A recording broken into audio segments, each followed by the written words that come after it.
All right, Shalom. This is Kanaksa on Banya Sharala from the GMS Lions Den Camp. First and foremost, I want to say Kyle Halal, La Yahweh, Ba Hashem Yahweh Shai, Ba Hashem Rakah Kodash. Double honors to the elder apostles, a great millstone, and salutations to the Akim that are pushing the truth and sincerity and truth throughout the four corners of the earth, okay? All right. Now, I just want to touch on a quick topic because when we're out of camp, or you have Edomites, so-called white men, that walk by and they look at this sign right here that we have set up at the camp, and they frown up at it, and we'll have the slavery sign of us going into captivity with the cargo slave ships right next to it, but they don't even pay anything to it. But they find offense to this being the white, so-called white man's destiny. But it's cool. It's cool. It's quick. It's easy for them to say, "Oh, well, I didn't do that. I wasn't even around. You were around. You did do that. You were the people that do that. All right? Y'all were the people that did this shit to us, man." But the fact of the matter, everybody believes or wants to believe in what goes around comes around until it comes back around on them. All right? So I'm just doing a little topic just discussing Esau and these other nations going into slavery, okay? This is prophetic, okay? All right, first scripture I want to get is Psalms chapter 2, verse 6. All right. Wait. Okay. Start at 1. Why do the people rage and the people imagine vain things? Okay. And that's what they're doing, man. They're raging. But where was that rage when we were in slavery? All right. It wasn't even around. They're raging, trying to keep us in bondage. All right. And they imagine in vain things trying to keep us in bondage. But this is not a vain thing. This is real. Y'all are going into slavery. Okay. The kings of the earth set themselves and the rulers take counsel together against the Lord. Okay. And against his anointed, saying, "Let us break their bands asunder and cast them away their cords from us." All right. So basically, that's what they've been trying to do to us, man. He that sitteth in the heavens shall laugh. The Lord shall have them in derision. See, they don't even know. Like the scriptures say, all the men of Esau are going to turn against him, and he has no understanding in him. Like, he don't even know what's going on. He don't even know like, we telling him he going into slavery, but he can't even imagine. He can't even think that's possible for even to happen to him, okay? And the Lord's laughing and mocking the so-called white man, all right? By us going out there on the highways and byways, that's us. That's the Lord mocking these other nations, these heathen nations, okay? And giving them their judgment, okay? Then shall he speak unto them in his wrath and vex them in his sore displeasure, okay? Now he's speaking unto them in his wrath by us going out there on the highways and byways, pushing this truth, man. As a matter of fact, this is Wisdom of Solomon, chapter 5. It says, "Then shall the righteous man stand in great boldness before the face of such as have afflicted him and made no account for his labors." All right? So now you think about it. The Germans got reparations, and the Japanese got reparations, the ones that were here in America during World War II that they threw in the concentration camps. However, Jake didn't get no reparations. You can't get no reparations because those things don't apply to us when you're only 3/5 of a man. The 3/5 clause still stands. Everybody wants to say, "Oh, they got rid of it." Show me the legislator, show me the bill, show me the executive order, whatever the fuck you want to call it, which did away with the 3/5 of a man clause. So apparently, actually, the Constitution doesn't apply to us. Okay, they don't give account for where the reason why America stands the way it stands today. We built this country. All right, just like how we built Egypt. All right. When they see it, they shall be troubled with terrible fear and shall be amazed at the strangeness of his salvation, so far beyond all that they look for. All right. So now they don't think we're the children of the Most High. They think we nothing. These so-called devils think that we're nothing, man. All right. And it says, "And they repenting and groaning for anguish of spirit shall say within themselves, This was he whom we had sometimes in derision, a proverb of reproach. We fools accounted his life madness and his end to be without honor. How is he numbered among the children of Yahweh by Hashem Yahweh Shai, and his lot among the saints?" All right, that's how they're going to be astonished at us. right? Now, but they starting to fear this stuff now because everything that we talk about is coming to pass, and they know this. Okay, and so this is Psalms chapter 2, verse 6. It said, "Yet have I set my king upon my holy hill of Zion. I will declare the decree. The Lord has said unto me, Thou art my son. This day have I begotten thee." All right, and all right, all right. Yahushua is Yahweh's firstborn. All right, and the children of Israel are Yahushua's firstborn. Okay, all right, the ones that were given to Yahushua through Yahweh. All right, it says, "Ask of me, and I shall give thee the heathen for thine inheritance, and the uttermost parts." Psalms 2 and 9. "Thou shalt break them with the rod of iron. Thou shalt dash them in pieces like a potter's vessel." All right. So be wise now, therefore, O ye kings. Be instructed, ye judges of the earth. All right. Serve the Lord with fear and rejoice with trembling. Kiss the Son, lest he be angry, and ye perish from the way. When his wrath is kindled but a little, blessed are all they that put their trust in him. So we supposed to kiss the Son, meaning give praise to Yahushua, worship Yahushua. All right, that's the only way to get through to the Father is through Yahushua, man. All right, so that's what's coming to these nations, man. We're gonna break them in pieces before we're gonna break Esau into pieces after he does 1,000 years of hardcore slavery. All right, it says this is Isaiah chapter 14, verse 1. It says, "For the Lord will have mercy on Jacob and would yet choose Israel and set them in their own land." So that just lets you know that these devils that's over in our land today, they're not the real Jews. That's why they call themselves Jewish. "And the strangers shall be joined with them, and they shall cleave unto the house of Jacob." All right. All right. Those are the Israelite foreigners coming in. All right. "And the people shall take them," and we all once he seals the elect and closes up the breaches. All right.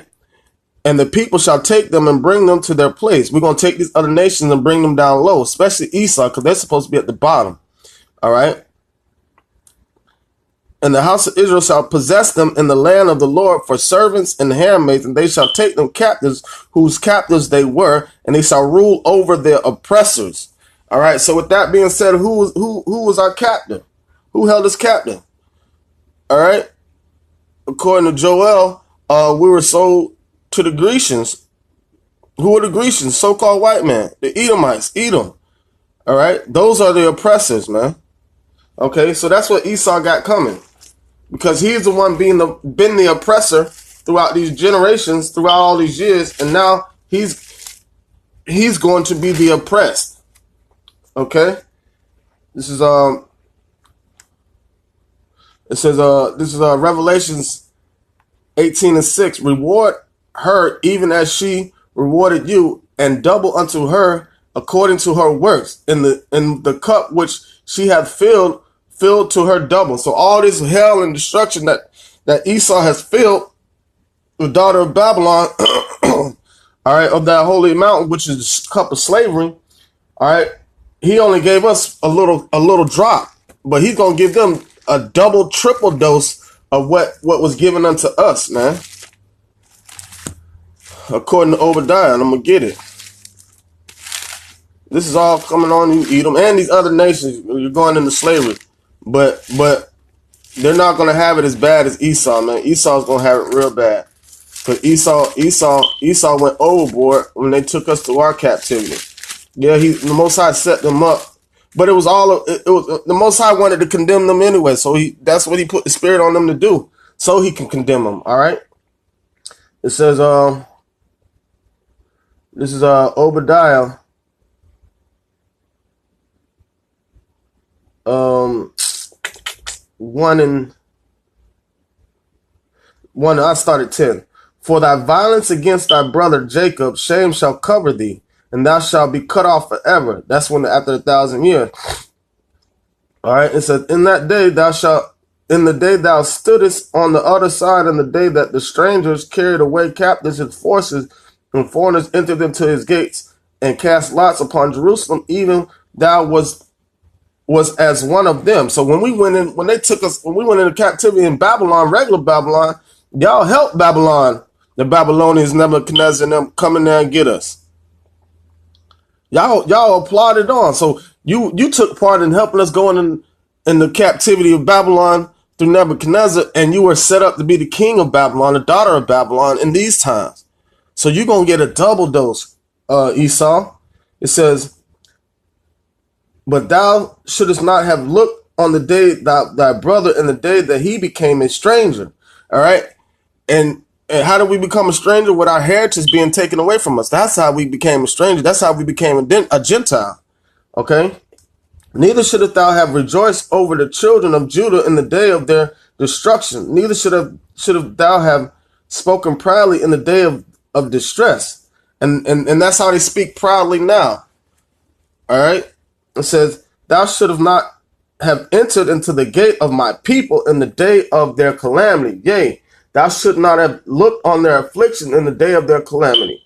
Nor have laid hands on their substance in the day of their calamity. Neither should thou have stood in the crossway to cut off those of his that did escape. Neither should thou have delivered up those of his that did remain in the day of distress. So the ones that escaped and the ones that remained that were still good, Esau just went and delivered them up. Just like that Edomite went and told Saul where King David was. Right? That's what Esau does, man. He stirs up strife to try to divide and conquer. Okay? What's his name? Doeg, the cracker. All right? It says, this is Obadiah 1:15. It said, for the day of the Lord is near upon all the heathen. As thou hast done, it shall be done unto thee. Thy reward shall return upon thine own head. All right? So all the things that Esau's been doing, it's going to turn right back onto him for double, though. Okay? It says, for as ye have drunk upon my holy mountain, so shall all the heathen drink continually. Yea, they shall drink, and they shall swallow down. They shall be as though they had not been, and that's going to be Edom. All right. But upon Zion shall be deliverance, and there shall be holiness, and the house of Jacob shall possess their possession. So all these things that Esau's setting up right now, who he thinks he's gonna partake in, that's gonna be taken from him and given unto the children of Israel, man. All right. Okay, this is Psalms chapter 75, verse 8. It says, for in the hand of the Lord there is a cup, and the wine is red. It is full of mixture, and he poureth out of the same, but the degree thereof all the wicked of the earth shall wring them out and drink them. So all the heathen are going to drink upon this cup of the holy mountain, which is that slavery that we had to drink upon that cup. Okay. They're going to have to drink double, though. The Esau, you're going to get it the worst, man. So this is your destiny. This is the so-called white man's destiny right here. That picture you see right there. And you Negro women going to be crying just like that, saying, I'm sorry, because, you know what I'm saying, these Negro women are against us. They're for the so-called white man, man. They are for the so-called white man. All right? All right, so let me this is I'm gonna end it off with this is Psalms 137 and 7. It says, remember, O Lord, the children of Edom in the day of Jerusalem, who said, raise it, even to the foundations thereof. And that raise it, they're not talking about when Yahushua was crucified. They're talking about when the walls of Jerusalem were brought down. That raise it means tear it down the temple, tear down the walls. All right. It says, O daughter of Babylon, who art thou to be destroyed? Happy shall he be that rewardeth thee as thou hast served us. All right. Matter of fact, I can't end it off with that. I got to end it off with Revelations real quick.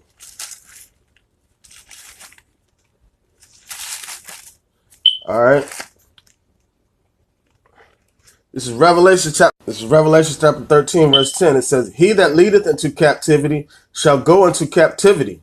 He that killeth with the sword must be killed with the sword. Here is the patience and the faith of the saints. All right. And just like how I read in Psalms 137, how let me read that again, because that's what we're waiting on, to reward unto them that rewarded unto us. It says, this is Psalms 137:8. It says, O daughter of Babylon, who art thou to be destroyed? Happy shall he be that rewardeth thee as thou hast served us. All right. With that being said, I'm going to say, Kal Halal La Yahweh, Bahasham Yahweh Shai, Bahasham Kodash, Rakam Ma'amad, double honor to the apostles and elders of Great Millstone, and salutations to the Akim that are patiently waiting for the destruction of the so-called white men to return upon unto them as they has given unto us. All right. And Shalom.